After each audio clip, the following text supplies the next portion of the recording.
अस्सलाम वालेकुम। आज मैं आपसे सादुर रहमान बन के बात करूँगा, ना कि डकी भाई। मैं नहीं चाहता कि कोई ये सोचे कि इस वीडियो का मकसद जो मेरे पे FIR हुई है उसकी कोई जस्टिफिकेशन है।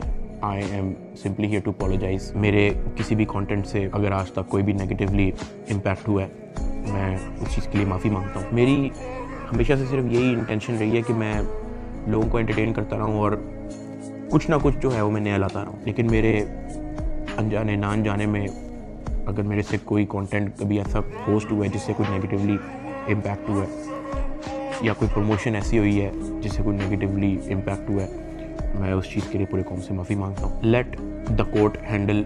मैं लीगली इस मैटर को एंड तक देखूँगा। मैं कोर्ट्स के साथ पूरी तरह कोऑपरेट करने को रेडी हूँ और कर रहा हूँ। मैं इदारे के साथ पूरी तरह कोऑपरेट करूँगा और जो भी जज साहब मेरे केस का फ़ैसला लेंगे मैं वो कबूल करूँगा।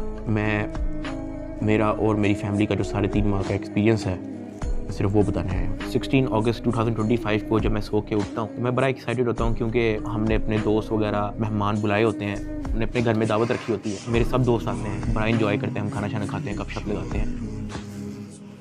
मेहमान चले जाते हैं, उसके बाद मैं और रूब पैकिंग में लग जाते हैं, क्योंकि हमें मलेशियन गवर्नमेंट का एक इवेंट है, उधर से इनवाइट आया होता है कि भाई आप आएँ हमारे लिए कुछ वीडियोस वगैरह बनाए। पूरे पाकिस्तान से उन्होंने एक मेल और एक फ़ीमेल को चुना है, जिसके अंदर मेल में उन्होंने मुझे चुना है। बाकी कंट्रीज़ से भी उन्होंने एक मेल एक फ़ीमेल इनवाइट किए हुए थे और मैं बड़ा एक्साइटेड था कि पूरे पाकिस्तान के अंदर से उन्होंने एक बंदा चूज़ करना है और उन्होंने मुझे चुना। मैं बड़ा ऑनर फील कर रहा। हमने बड़ी जल्दबाजी में पैकिंग की, क्योंकि मेहमान आए होते हैं, हमें टाइम नहीं मिलता और मुझे नहीं पता था कि जब हम पैकिंग करके अपने घर से निकलेंगे तो मेरी ज़िंदगी का सबसे मुश्किल वक्त शुरू हो जाए। मेरे वहमो गुमान में भी नहीं था कि मेरे साथ क्या होने जा रहा है। हम जब पैकिंग करके सामान गाड़ी में रखते हैं, गाड़ी हमारी एयरपोर्ट की तरफ चल पड़ती है। एयरपोर्ट पहुंचते हैं, हम सामान अपना अनलोड करते हैं। रात के 9 बजे के करीब हमारी फ़्लाइट होती है। हम काउंटर पे जाते हैं और हमें अपना बोर्डिंग पास मिल जाता है। उसके बाद जहाँ पे इमिग्रेशन होनी होती है, जहाँ पे आपके पासपोर्ट पे एग्जिट स्टैंप लगती है, हम जब वहाँ पे पहुँचते हैं तो वो मेरे से पूछते हैं कि आप पे कोई FIR तो नहीं है।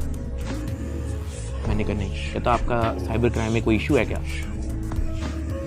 मैंने कहा नहीं। कहते आप हमारे साथ आ जाएं। मैं और रूब एक दूसरे की तरफ देखते हैं कि ये क्या हो गया। हम किसी को ऑन टाइम ज़्यादा इन्फॉर्म ही नहीं कर पाते हैं। मैंने ज़िया को सिर्फ मैसेज कर दिया है कि ये इस तरह से इशू हो गया है, तो शायद हम फ्लाई ना कर पाएँ, तो आप प्लीज़ गाड़ी जो है वो एयरपोर्ट ले आओ और हमें यहाँ से पिक कर लो। हमें लगा कि शायद हमें बस सिर्फ फ्लाई नहीं करने देंगे और हम घर जा सकेंगे। 5-10 मिनट के बाद इमिग्रेशन वाले हमसे हमारे मोबाइल ले लेते हैं, कहते हैं कि इसको एयरप्लेन मोड पर लगा दें और अरूब की तरफ वो इशारा करते हैं कि अगर आप जाना चाह रही हैं मलेशिया तो आप जा सकते हैं। अरूब ने कहा नहीं, अगर साथ मेरे साथ जा रहा है तो मैं चले जाती हूँ, वरना मैं इधर ही ठीक हूँ। शायद ये मेरी गलती ही, मुझे उसको जाने देना चाहिए था, क्योंकि उसके बाद जिस चीज़ से मेरी फैमिली ने गो थ्रू किया है, मैंने यही रिग्रेट किया कि मुझे रूब को मलेशिया भेज देना चाहिए।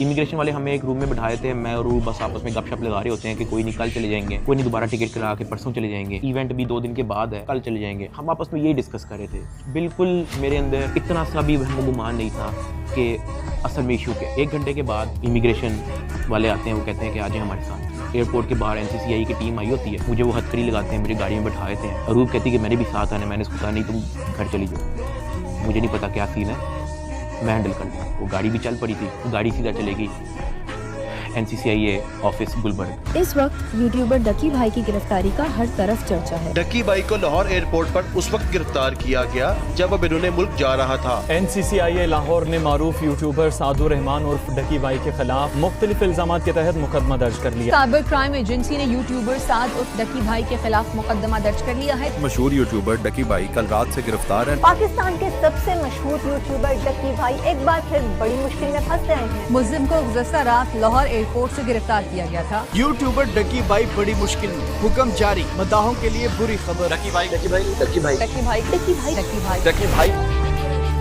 रात के तकरीबन 11 बजे हम NCCI ऑफिस पहुंच जाते हैं। हथकड़ी मुझे लगी हुई थी, मुझे ऊपर एक रूम में लेके गए। जब मैं NCCI के ऑफिस पहुंचता हूं तो वहां पे 6-7 ऑफिसर्स बैठे होते हैं। मेरी हथकड़ी वो खोल देते हैं, मुझे कुर्सी पे बिठा देते हैं और मेरी इंटरोगेशन शुरू हो जाती है। वहां पे मेरे से क्वेश्चन करते हैं एप्लीकेशंस के प्रमोशन के बारे में। वहां पे मुझे पहली बार आइडिया होता है कि मेरा इस इशू पे मुझे एयरपोर्ट पे रोका गया। खैर मेरे से वो जो सवाल करते गए मैं उनको बताता गया। मेरे पास 3 मोबाइल थे, मैंने तीनों मोबाइल के पासवर्ड उनको दिए। उन्होंने मेरे से मेरे जीमेल अकाउंट के पासवर्ड पूछे, मैंने वो भी उनको ऑन द स्पॉट दिए। उन्होंने मेरे से मेरे लैपटॉप का पासवर्ड पूछा, मैंने उनको ऑन द स्पॉट दिया। ऐसा भी नहीं कि मैंने उनको कोई बहाना लगाया हो कि मैं पासवर्ड भूल गया हूँ, because I had nothing to hide. मैं इदारे के साथ कोऑपरेट करना चाहता हूँ। मैं ये नहीं चाहता कि इदारा ये सोचे कि मैं कुछ छुपा रहा हूँ। मेरा 23 दिन का